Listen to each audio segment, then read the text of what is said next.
Welcome back to the Category of One show. I'm so excited to have you here.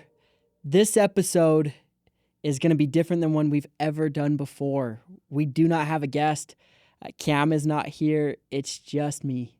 This is a solo episode, and I'm a little bit nervous because I'm going to be talking about some moments and experiences that are a little bit embarrassing. It's a story I never wanted to tell, but also there's some excitement, and so I'm excited to be here today. As many of you know, about last October, so 5 months ago, I ran the Kodiak 100. My goal was to finish that race in under 18 hours. And when I showed up to that race, I ended up not being able to finish. At mile 30, they pulled me off the course because I couldn't breathe. And there was a moment on that course where I felt an immense amount of pain and weakness, and it wasn't because I couldn't breathe. It was because I felt incapable. And it was a feeling that I had felt before many times in my life. I remember back when I was in high school, I had had about 10 plus concussions for those of you who are new to the podcast.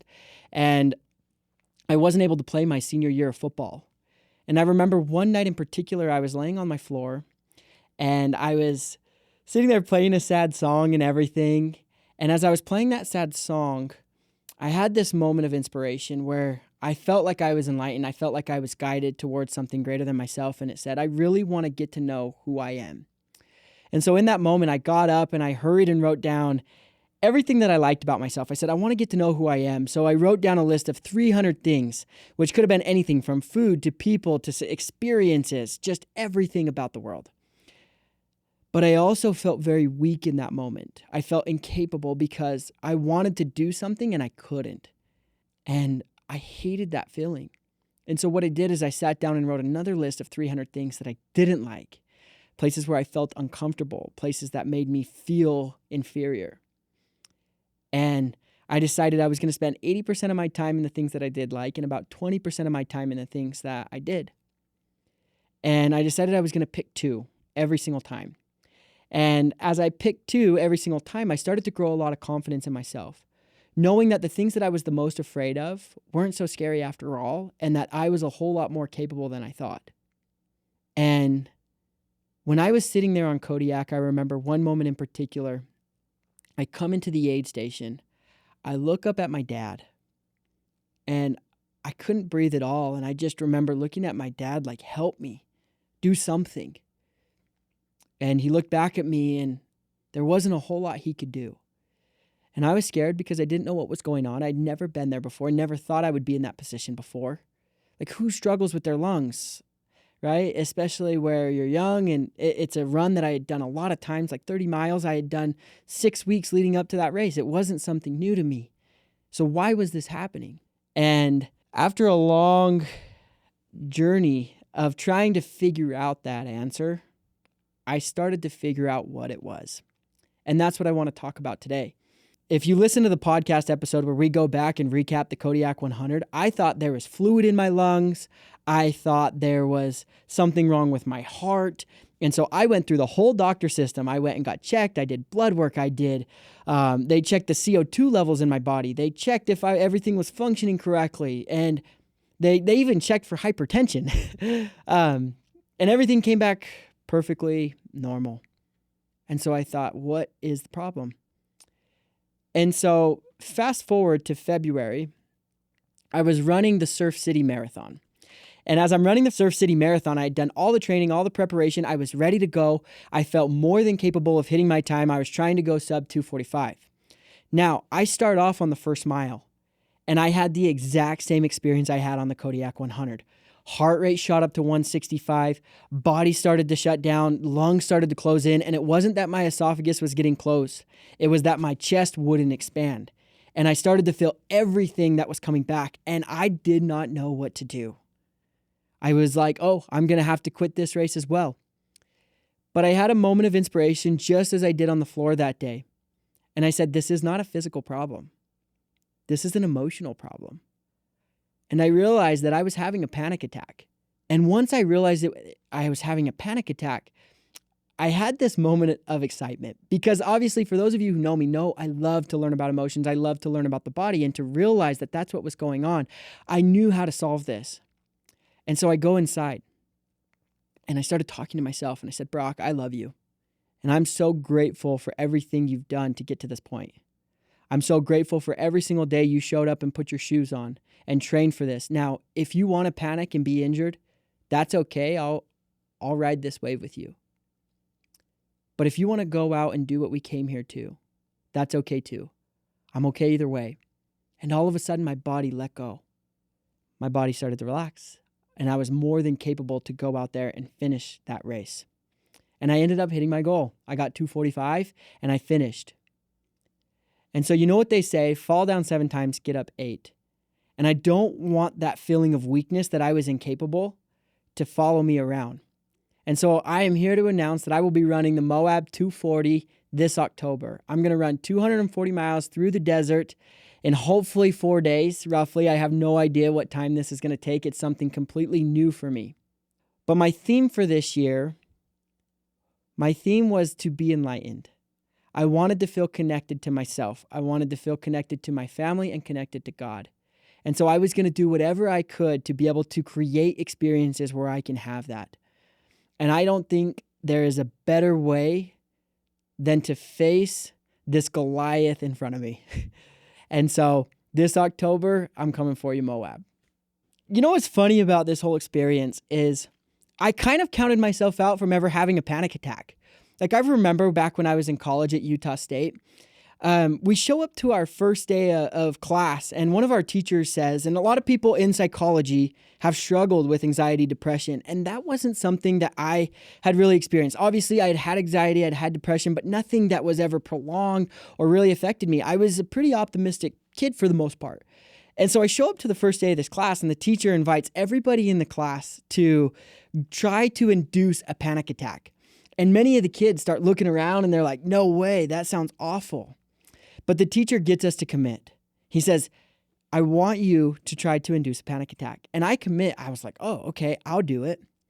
And then he has us come back. We come back to the next class and he says, how many of you tried to have a panic attack? And a lot of the kids raised their hands, quite a bit of the class. And he asks another question. He says, how many of you had one? Nobody raises their hand. And he taught a really cool lesson where he said, you cannot panic if you want to panic.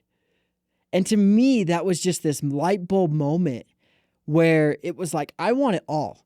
I don't want to be afraid of anything. I want to experience the highs, the lows, the goods, the bads, the anxious, the depressed, the excitement, everything this world has to offer. And so I started to try to induce myself, and I never thought that that was something that was going to happen to me until it did. And so it's kind of funny where you count yourself out and then you almost can count yourself out to where those things can happen. I mean, this is my job. This is what I do every single day. And so it was a little bit embarrassing to say, like, I pulled myself out of a race because of a panic attack, something I knew, something I understood, and something that I, work with all the time.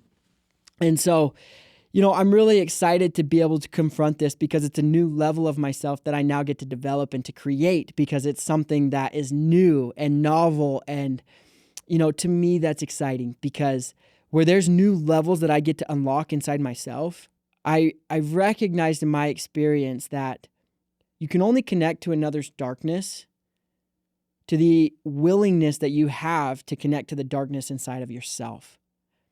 And the trees that touch heaven also have the roots that touch hell. And you are not able to experience heaven if you also are not willing to experience hell. And that was something that I realized along my life as being an almost too much of an optimist. It led me astray because I constantly felt like I was always in heaven, but I realized that I wasn't experiencing everything this world has to offer, and I limited my ability to truly gain the depth of experiences and of life. And as I've had these, I've realized that there's new levels of myself and higher highs and lower lows and everything in between. And all of them have this beauty to them that is indescribable. So I'm really excited for this because I know what I'm about to do this fall is going to bring out a new side that I now get to triumph and overcome and grow and develop inside myself. So at the start of every single year, I pick a word. And it's kind of a word that I feel like I want to develop and understand better. And, I've picked leader, I've picked courage. And this year I picked enlightened. In the beginning of the year, actually, before January, I had picked the word savage. Like I wanted to be a savage. I aligned with the word and loved what it meant because it meant that I was going to go out there and push the limits, right?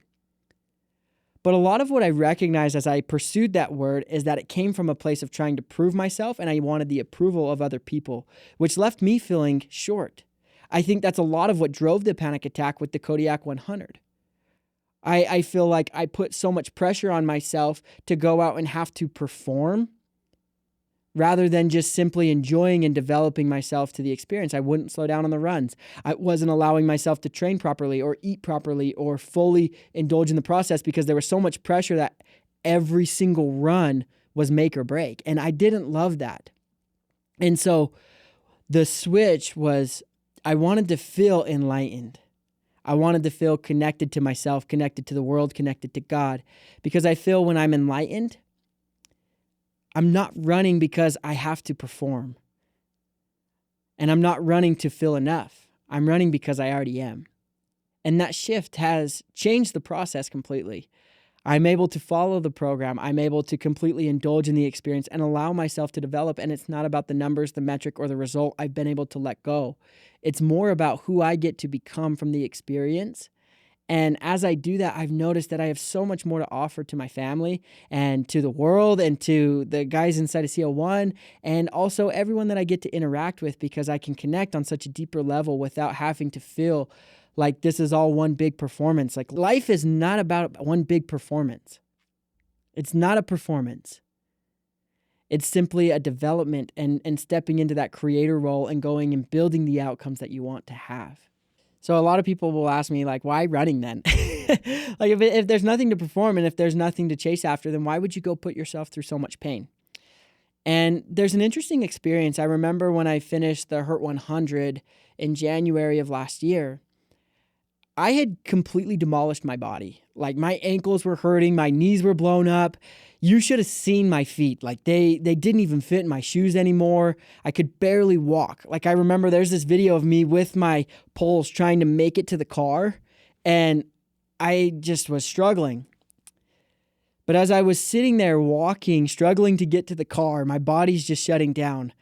I remember craving going back to the mountain. In some twisted way, there's this peace that comes. There's this peace that you know that you just showed up for yourself. And it's this state of flow that's hard to describe. It's gratitude. And when I describe gratitude, it's not just going down the list of things that I'm grateful for in my life. It's a state of wholeness. It's a state of knowing that what I do, what I think, and what I say are all the same, at least for that moment. And so the idea was that if I could run 240 miles and if I got that much off of 100, just imagine how many experiences I would have with that running 240. And so that's part of the reason and experience that I love to have. And it's really difficult to get there any other way. I found very few things that truly bring that moment of just pure wholeness. And so that's part of the incentive as to why I would do this.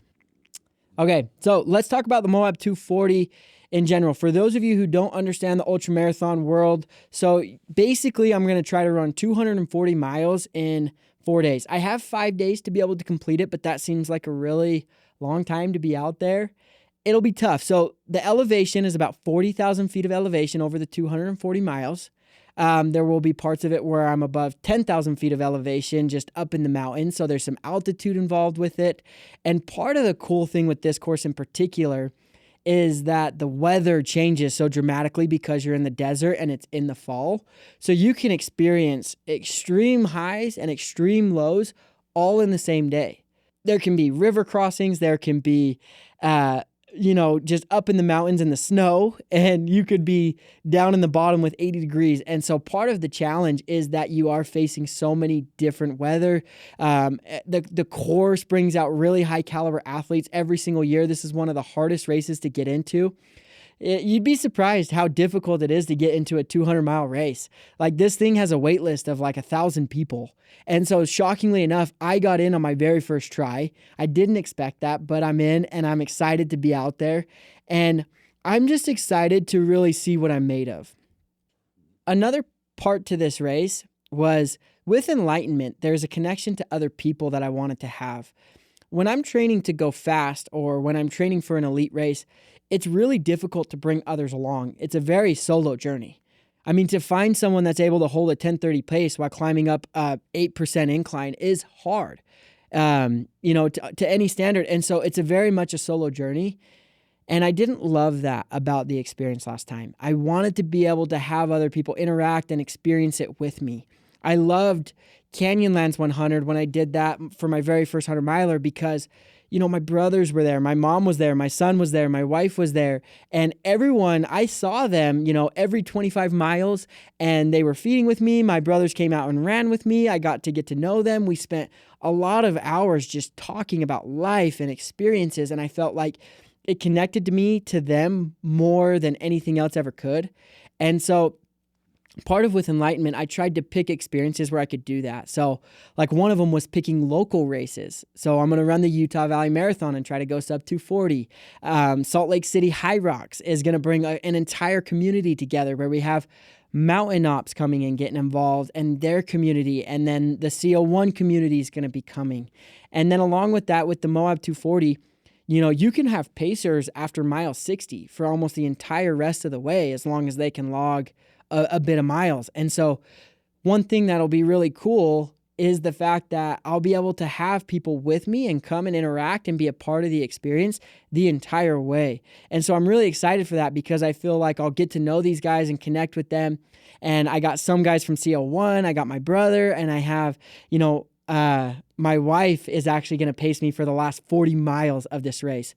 And I'm really excited for that because she was supposed to pace me for the last 40 miles of the Hurt 100. And she ended up rolling her ankle really badly and not being able to go out there and finish the race. She actually ran 3 miles with me, and I had to send her home because it was just in such bad shape. And so we're going to come back for more. She's having a baby here next month. And after having that baby, she's going to start hitting the trails. She's going to do the High Rocks in September and then go do the Moab 240 with me here in October, run the last 40 miles and get me across the finish line. Because I always say, like, what's the point of running so much and spending all this time out there if it doesn't come back to those you love? And I love having a wife that doesn't just cheer me on, but she joins me. She wants to be involved in every single part of the race. The fact that I have a wife that's not asking me about I'm going out to run again, but she's saying, good job for getting out there, right? She's cheering me on. She's supportive. And that part of it just bridges the entire story together because that way I get to pursue this best version of myself. And as I do that, I get to bring that into the home, bring that to her, and also bring that to Summit. Because I always think about these races, like I'm spending a lot of time by myself in the mountains and in my head and out there running. And, it's like the hunters of old. They go out, they get a kill. And if you're going to go out and get a kill, you better come back with some wisdom and some stories to tell. So that way your family can learn and they can grow from the experiences that you're having. And so that's something that I'm really focused on is that as I'm out there, that I am being enlightened and I am gaining the wisdom and developing myself into somebody that when I come home, I have something to offer to my wife and to my kid. I learned a lesson this morning that I'd never fully understood. So this morning I'm on a treadmill, and right now Tuesdays are my hardest training day of the week. They're typically a really difficult interval run. And as I was on this treadmill, I felt like I was failing. I wasn't able to complete my intervals. And I got in my head not feeling like I was going to be able to go sub 240 on my next marathon. And as I was out there running, I had this realization because I remember back when I was trying to go sub 3 for the very first time, I was about a month out from the race and I was trying to do this 3-mile interval running at marathon pace and I wasn't able to complete it. And I felt like I wasn't going to be able to fully finish the race and I wasn't going to be able to go sub 3. But what I realized is that I did go sub 3. And what was happening was I was expanding my capacity. And I realized that that's what was happening this morning as I was running this race and as I was preparing for these moments. And so as I look what I'm venturing into with this Moab 240 and with the marathon is that I'm looking forward to the moments that I truly get to know myself. Because on every single race, there's a moment of truth where you really get to know who you are. Because it's just you and a mountain. Nobody can come and save you. No amount of words are going to help pull you through. It's just you. And in that moment, you get to know who you really are. And you can just notice your entire body expanding in its capabilities, in its confidence, in its trust in itself. And what I've noticed is that as I gain those traits, I'm able to help others develop them as well. And I don't have to go out and run 240 miles in order to have that. You don't have to go run out in 240 miles to do that. But if you're out there feeling like you're failing, you might not be as far behind as you think. It may just be a moment where you're expanding your capacities of what you believe to be possible. And I've seen that happen to me over and over and over again, and it's something I often forget. But as you're out there competing and going after these challenges, just recognize that you are out there growing something that you are going to be able to change the world with. Because when you're doing these things, you get to change, you get to develop, you get to be different. And that's what this is all about, which is why when there's a runner's high, ride that wave. But also when you're in the slump and you bonk and there's nothing you feel like left in the tank, also allow that to grow you and develop you to learn, because those are the moments that truly make the difference. Well, I'm excited to bring you guys along for the journey. I'm going to be out there every single day. So follow me on Instagram at Brock Painter Official. Interact with me. I would love to see the support and see what challenges you're facing. So if there's things out there that you're facing and you got mountains in your way, just know that that's your moment of truth to realize who you are. And I'd love to hear those stories. So please interact, get involved. We'd love to see you, and we'll see you next time.